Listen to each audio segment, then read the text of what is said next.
There is more to iconography than just painting. There's teaching and there's administration. And when there's a pandemic across the world, it changes the nature of some of the administration. So our members are a bit short on pigments particularly, and we can't meet because the government has said we can't. And so I have come into the storeroom at Auburn to collect some pigments and other bits and pieces. And the members have sent their orders, so I know basically what I'm looking for, and hoping that I've got what I offered. Yellow ochre. Sometimes it's a bit tricky to find things because we all put things away in slightly different places. However, I think I'm going to find everything that I need. Oh, there it is. Cobalt blue. Yep. Okay. Out to the shed for some whiting. That's somewhere else. So out in the garage where big stuff is kept, including this great big tub of whiting for gesso. Fortunately, we have a lot of it. We got in about 20 kilograms of it a few months ago, so we've got heaps. So I'll collect a couple of yogurt tubs of whiting, and I'll take all this back home so that I can bundle it all up and post out to the members. I think 2 tubs would be a good idea. I'm getting a bit short on it myself at home.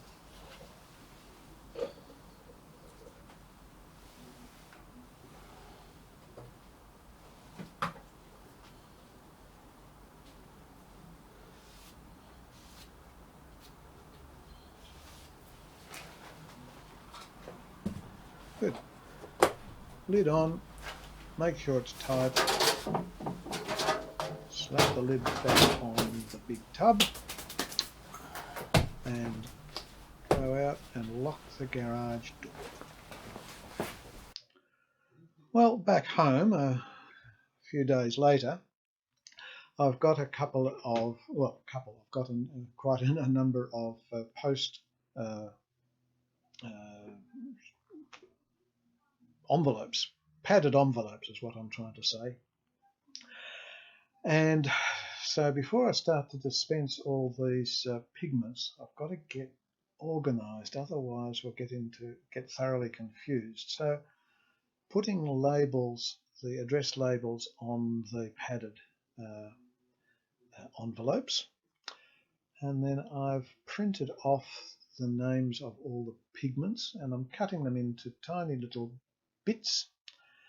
I had thought to send all this out because we usually put our bits of pigment in little jars, and I thought that's going to be both bulky and probably a bit expensive to get as many little jars as I need. And for less than $2, I was able to get a whole packet of little plastic sealable envelopes. So that I don't get too confused and know that I'm sending the right things to the right people, and that when they get it, they know what they've got, I'm sticking the labels onto the plastic envelopes. And I've laid them all out a day later. I've lined up all the pigment jars that I'd collected last Friday, open up all the lids, and then start to dispense the pigments into the little envelopes. That's ultramarine very bright. And we part seal it and leave a little bit of a hole and then lean on it to let all the air out and finish the seal so that we're not posting lots of air.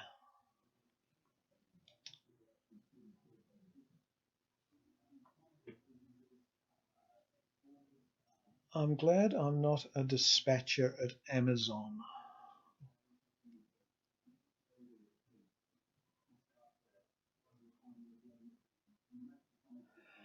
And I think the system worked. I hope so.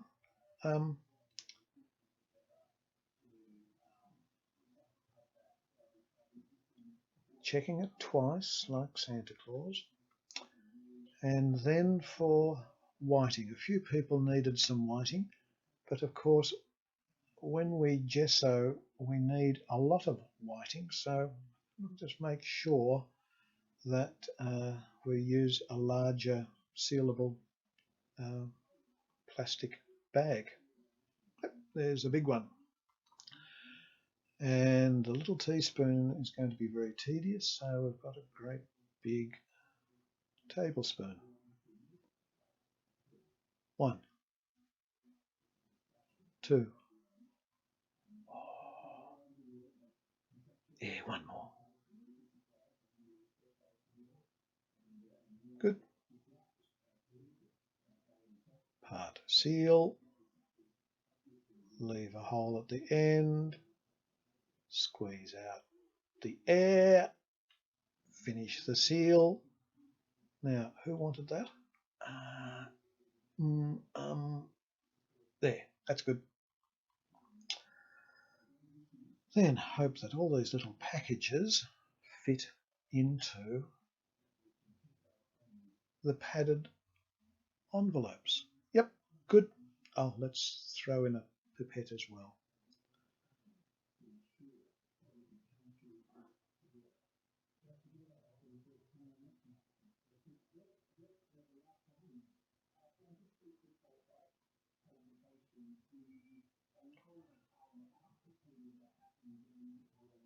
And collect them all up, and yeah, better take that one too, and head off to the post office. Well, this trip to the post office was actually the second trip because there were a few more orders to fill out, and according to the government, being over 70, I should have somebody with me.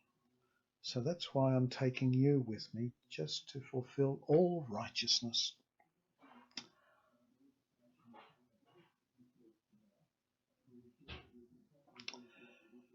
And it's not far, it's only about 1 kilometre to the shops and onto the main road at Lower Plenty.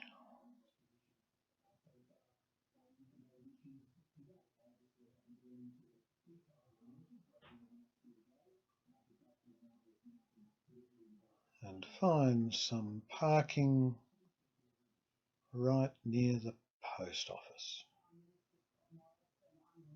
where a lovely Chinese couple have served our post office over many years.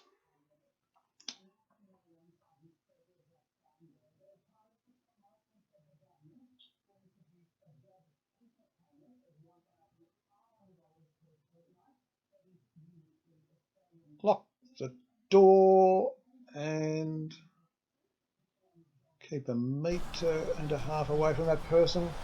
Pay the bill and put the littlest one into